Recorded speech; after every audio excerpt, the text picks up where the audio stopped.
क्या होता है present perfect? Ma'am, anything happened in past, but its effect is continue in present. Okay, चलिए और बताएं। Ma'am, present perfect can be like any event that has ended just now or completed just now. Okay, if I say I have done English MA, B.Ed and MBA, so is it that I have done just now?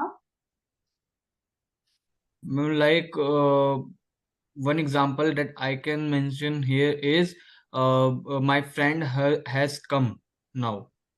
Yeah, or we can That say, is just now. Okay, this is the example for just now, but you cannot say present perfect is used for only this thing. Tell me, why is present perfect used?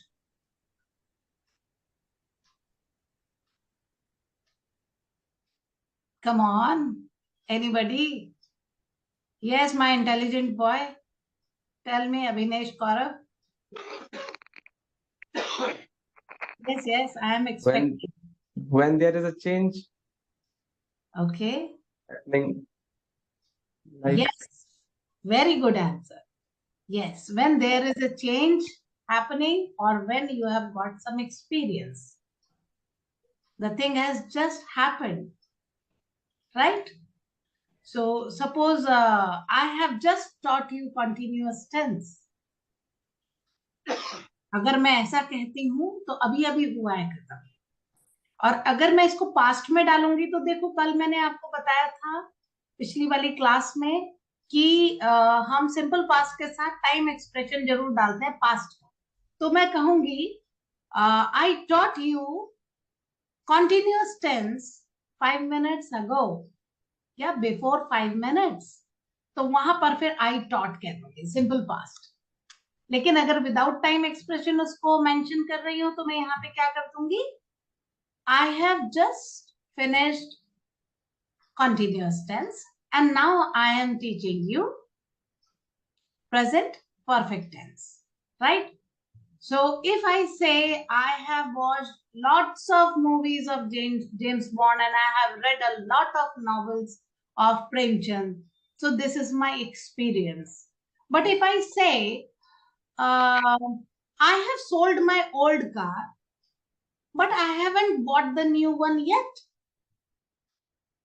मैंने अपनी पुरानी car को बेच दिया है और अभी तक नई वाली नहीं खरीदी है, दिस इज अ चेंज। उल्टा भी बोल सकती हूँ, I have bought a new car but I haven't sold my old one yet, कुछ भी बोल सकती हूँ मैं, राइट? तो प्रेजेंट परफेक्ट टेंस दो चीजों को खास लेता है। एक तो आपने बता ही दिया कि भाई ये अभी अभी हुआ, उसको चलो हमने मेंशन किया। दूसरा ये जो शो करता है वो एक्सपीरियंस एंड आपका चेंजेस को शो करता है, right? Let's see it there in the slide. So when we are learning present perfect tense, past perfect tense, future perfect tense, let me tell you, here present tense we use helping verb has and have. Has किसके साथ? Third person singular के साथ में। Third person singular बोले तो क्या? ही, she, it, this, that, या कोई नाम हो या कोई थिंग हो उसके साथ तो हैज। लेकिन जब वो प्लूरल में हो जाए या आई, वी, यू, दे हो तो उसके साथ have. I have, we have, you have, they have. लेकिन he has, she has, it has, Sushant has, ऐसा हम कह सकते हैं, ठीक?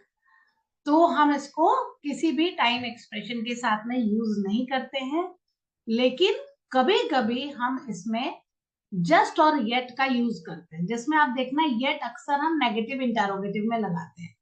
जस्ट का भी यूज कर सकते हैं, ऑलरेडी का भी कर सकते हैं, रिसेंटली भी वर्ड यूज कर सकते हैं, इसको और क्लैरिटी देने के लिए। excuse me, ma'am. हाँ जी, हाँ जी। Ma'am, I have one doubt, and this doubt can be one example of future continuous as well. Okay. So, like, yeah, ma'am. So, will you be sharing this PDF after the class, or when will you be sharing this PPT? I will give it to you. You can take the screenshot as well. I will just ask after the class, right? Anything else? Okay. Okay, I thought you have a doubt. No, of ma'am. We are when we are talking about present perfect tense, we'll use has, have as a helping verb, as I told you, plus verb third form. Third form of verb will be used here, right? And there will be no time expression given like we did in simple past tense in the last class. We said in simple past tense we will always use one or the other time expression once.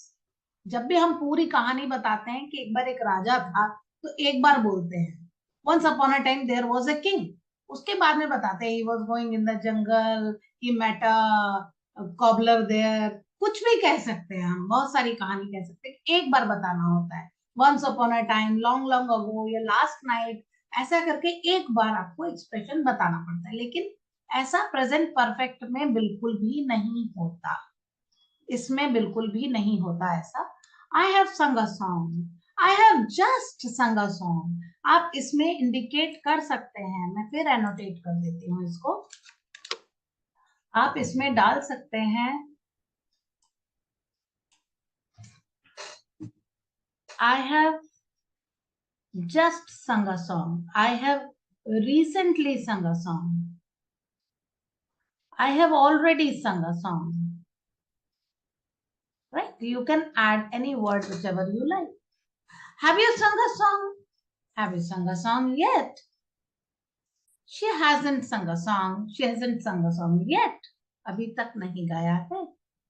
These kind of intensifiers can be used to indicate, to give the more clarity, to this perfect tense, right? So when I'm talking about changes, I have bought a new car, but I haven't sold the new one yet. Yeah, old one yet. Sorry, not new one. It is old one yet, right? I have been working.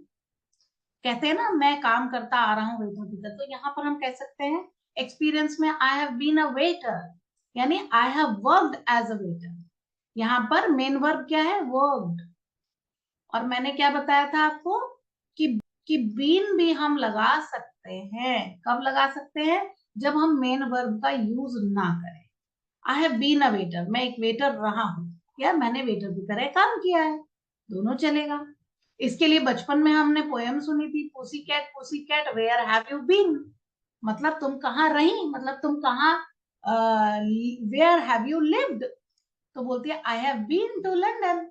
I have lived in London. It means I have been to London to look at the queen. ठीक है. तो आप देखो, वही been जो है, आप सोचोगे बीन तो परफेक्ट कॉन्टिन्यूअस में आता है. नहीं, बीन वर्ब की थर्ड फॉर्म की तरह यूज हो सकता है when there is no main verb. When there is no main verb, right? आप इसको अपने दिमाग में एकदम इसको अपने दिमाग में एकदम फिट कर लो. When there is no main verb. ठीक है. जब भी कोई मेन वर्ब नहीं होती है, तो हम यहाँ पर बीन के यूज से इसको क्लैरिटी दे सकते हैं. फाइन. तो अगर यहाँ पर हमने वर्ब यूज नहीं किया तो बीन कह देंगे. I have lived there in Mumbai for a few days. Means I have been to Mumbai for a few days. ऐसा हम कह सकते हैं. Got it? तो ये आपका present perfect tense we have done, and it is really very important to know all these things. अब यहाँ पे एक मजे की बात बताती हूँ. If you want to take a screenshot, because this will be rubbed, this rough work, this practice work will be rubbed from here, so you can take a screenshot of it. Yeah. Now let us understand one more point. Like I stated earlier, here in simple past tense we will have to use simple past expression, time expression, like yesterday, last night, or something like that. Here I don't have to use, right? But sometimes we use it with since and for also. यहाँ पर मैं थोड़ा सा आपको since और for के बारे में और बताऊंगी, ठीक है, कैसे करते हैं सिंस एंड फॉर का use. See, use of since and for, इसको भी आप समझो। कब यूज होता है? when there is no main verb। जब मेन वर्ब नहीं होगी तो आप इसको यूज कर सकते हैं, ठीक है। जैसे यहाँ पे नहीं थी, I have been a waiter, teacher, gardener for many years, you could add here for many years. For कब लगाते हैं? जब कुछ एक अंदाजा लगा रहे हैं, और सिंस कब लगाते हैं? जब एक फिक्स टाइमिंग हो, है ना। तो अगर हमें यहाँ पे लगाना है तो I have been a teacher. अब देखो इसमें मेन वर्ब नहीं है ना, I have been a teacher, तो यहाँ पे मेन वर्ब की जगह पर मैंने वर्ब की थर्ड फॉर्म की कमी इससे पूरी कर ली। I have been a teacher for more than 35 years, right. तो देखो यहाँ पे मैंने क्या लगा दिया।